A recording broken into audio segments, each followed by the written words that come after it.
Camarades, je désire m'exprimer. Les temps de parole ont été largement dépassés. Il reste encore du temps. Je ne peux pas m'exprimer, on nous interdit de parole. On a pris le blablacar pour venir au congrès parce que nos trains ont été annulés par la grève.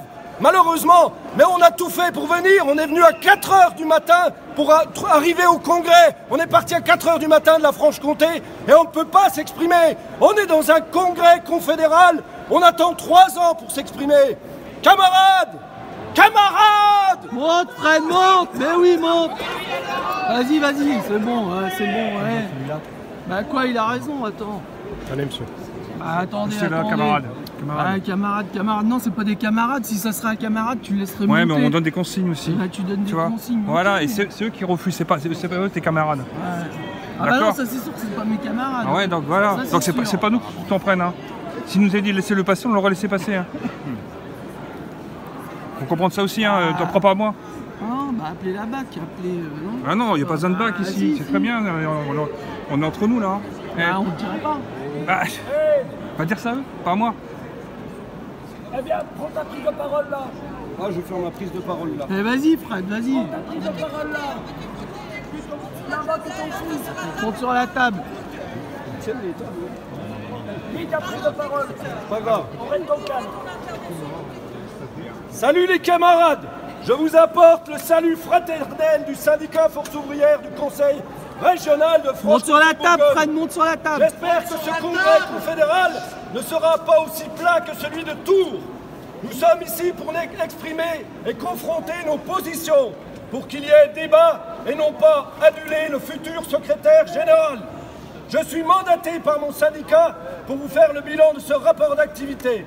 Notre syndicat, qui avant la fusion des régions, était le 2e syndicat du Conseil régional de Franche-Comté.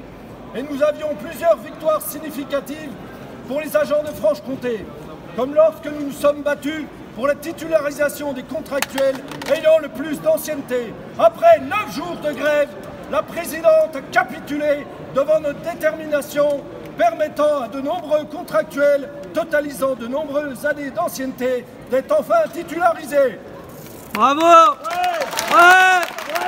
Nous avons fait aussi 11 jours de grève au lycée Condé de Besançon pour dénoncer les méthodes inacceptables du proviseur qui, soit dit en passant, était un adhérent Force ouvrière. Et une fois de plus, nous avons abouti, avec l'aide de nos camarades du SNFO 25 et des militants du SNETA, je devrais plutôt dire de nos ex-camarades du SNFO LC 25, qui depuis sont malheureusement partis en nombre à la CGT, car environ 60 camarades, ont été virés pour de soi-disant histoires de statut, sans que la Confédération n'intervienne pour essayer de trouver une solution. Notre syndicat a été aussi victime de l'entrisme des partis politiques à l'intérieur de Force ouvrière, et nous avons pu constater les luttes de pouvoir qu'il engendrait lors du congrès de notre union départementale du Doubs en mars 2015. En effet, notre syndicat a été élu au bureau de l'UD lors du mandat du regretté René Michouillet, qui se terminait en mars 2015. Alors que René était en train de lutter contre la mort à l'hôpital, le jour du congrès de l'UD du Doubs, celui-ci a été d'une violence terrible pour nous, car nous venions de découvrir naïvement les complots politiques qu'il y avait à Force ouvrière, et qu'au lieu de se battre contre les attaques portées à l'encontre de la classe ouvrière, certains pseudo-camarades nous ont évincés, calomniés, car ils avaient ordre de leur parti politique ou de leur fédération d'organiser notre mort. Mais grâce au soutien de nos adhérents, nous sommes toujours là et toujours aussi combatifs, revendicatifs. Pourtant, nous avons subi la fusion des régions, qui malheureusement n'avait pas du tout été anticipée par notre fédération. Car du côté bourguignon, il n'y avait aucun syndicat Force ouvrière du Conseil régional. Nous sommes donc passés, lors des élections de la nouvelle grande région en juin 2016, de la 2e organisation syndicale représentative à la 4e. Pourtant, nous avions réussi à déposer des listes dans toutes les catégories C, B, A, alors que d'autres syndicats n'avaient pu le faire. Nous avions aussi obtenu de bons résultats en Franche-Comté, et notamment dans le Doubs, où nous étions premiers devant la CFDT. Mais la non-présence de Force ouvrière en Bourgogne nous a fortement pénalisés. Malgré tout, nous avons réussi à avoir des élus dans toutes les instances représentatives. Depuis ces résultats décevants, nous avons continué notre travail de militants en parcourant cette grande région, en faisant connaître notre ligne revendicative, lutte de classe de notre syndicat aux Bourguignons. Et mes camarades, ça marche! Notre ligne dure attire de plus en plus de nouveaux adhérents et notre syndicat se développe rapidement, aussi bien en Franche-Comté qu'en Bourgogne. C'est la preuve que si les syndicats se battent et vont jusqu'au bout pour faire aboutir les revendications des salariés, les salariés les soutiennent et les rejoignent. Nous avons été de toutes les grèves, manifestations contre la loi travail, payant même de nos personnes dans les cortèges à Paris. Nous avons été à l'initiative d'une grève massive le 12 janvier 2016 pour revendiquer comme base de négociation l'alignement sur le meilleur des deux ex-régions et pour défendre nos primes, nos acquis sociaux et notre temps de travail. À cette occasion, nous avions affrété des cars pour que les agents puissent manifester à Dijon. Et cette grève historique avec un taux de 3% de grévistes au siège et 20% dans les lycées a réuni plus de 300 agents devant le conseil régional. Lors de l'assemblée plénière, bloquant par la même occasion la circulation, le tram. Le 16 et 17 novembre 2017, un mouvement de grève reconductible a été déclenché encore à notre initiative pour empêcher le vote du rapport social qui avait pour but de supprimer de nombreux acquis aux agents, perte de congés, etc. Alors que dans le même temps, les élus, eux, s'étaient augmentés de 20%, soit un minimum de 300 € par mois par élu. Après nous avoir envoyé la police, la BAC, ce rapport social rejeté par tous les syndicats a été voté par l'Assemblée plénière. À une voix près, la présidente n'a pas hésité à accepter cette voix salvatrice d'un parti qu'elle disait infréquentable à l'époque. Mais pour réduire les acquis sociaux des agents, il n'y a aucun problème. Voilà comment les agents du conseil régional sont traités dans la région Bourgogne-Franche-Comté. Nous allons maintenant aborder le mandat du secrétaire général Jean-Claude Mailly et du bureau confédéral. À part les trop nombreuses mobilisations contre la loi El Khomri qui ont rassemblé beaucoup de monde dans les rues, mais n'ont pu faire capituler le gouvernement à cause de ces journées de grève à saute-mouton, une dizaine de jours. Ce mode d'action est pour nous forcément voué à l'échec et démontre bien la volonté de ne pas faire aboutir les revendications et de décourager les grévistes. Le reste du mandat de Jean-Claude Mailly a été pour nous désastreux, engendrant chez nos militants et nos syndiqués colère, déception, dégoût, humiliation. Jean-Claude Mailly, à plusieurs reprises, a mis à mal l'indépendance de Force ouvrière en déclarant régulièrement dans les médias qu'il avait sa carte au PS et qu'il était aubriste. Mais honnêtement, mes camarades, si le secrétaire général de Force ouvrière vient dans les médias pour parler de son appartenance politique et piétiner la charte d'amiens public, il aurait dû s'abstenir et se taire. Nous lui avons fait déjà remarquer ces graves dérapages au dernier congrès confédéral de Tours, et ce même par courrier. Mais malheureusement, lors des élections législatives de 2017, quelle ne fut pas notre stupeur en apprenant que Jean-Claude Mailly affichait son soutien public à un candidat du PS, Pascal Cherki, en tant que secrétaire général de Force ouvrière. Oui. Cela montre à quel point il ne respecte pas l'indépendance de Force ouvrière et de la charte d'Amiens. Le pire est à l'arrivée lors de la présentation des ordonnances Macron aux organisations syndicales. Nous avons été abasourdis par l'attitude positive et les déclarations de Jean-Claude Mailly vis-à-vis du président Macron et de ces fameuses ordonnances qui sont une attaque majeure que ce gouvernement porte aux salariés en actant la destruction du Code du travail qui était le fruit de nombreuses années de lutte.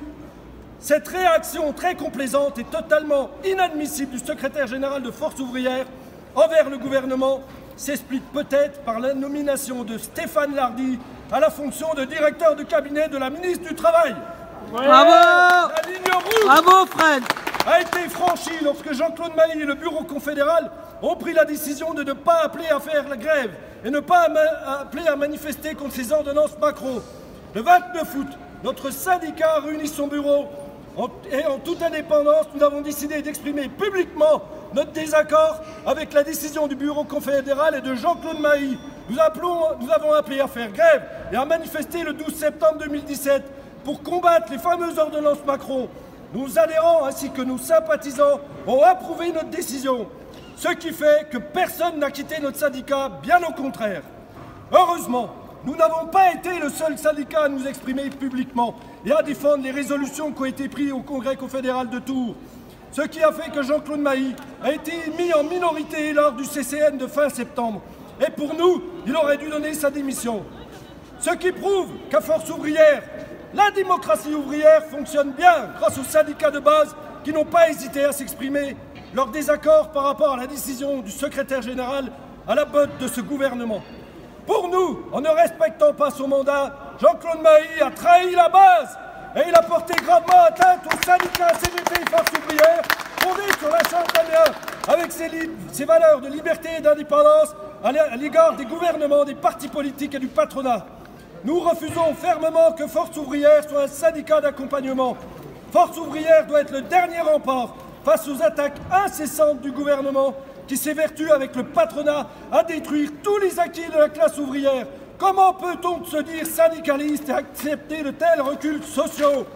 Avec de telles réactions, il n'a rien d'étonnant que les centrales syndicales aient aussi peu de crédit dans l'opinion publique. Alors que la colère gronde, que des mouvements sociaux émergent de partout, SNCF, Air France, Carrefour, fonction publique, étudiants, retraités, pénitentiaires, que le gouvernement pilonne la classe ouvrière, destruction du code du travail, remise en cause du SMIC, attaque massive sur les services publics et les statuts des fonctionnaires, remise en cause de la retraite, une des plus belles conquêtes de la classe ouvrière. Alors, mes camarades, comment pouvons-nous accepter que dans un pays riche comme le nôtre, nos retraités soient obligés de travailler pour vivre dignement? Comment pouvons-nous accepter de faire autant, sinon plus, avec toujours moins de personnel dans les hôpitaux, moins de services, moins de moyens et même moins d'hôpitaux?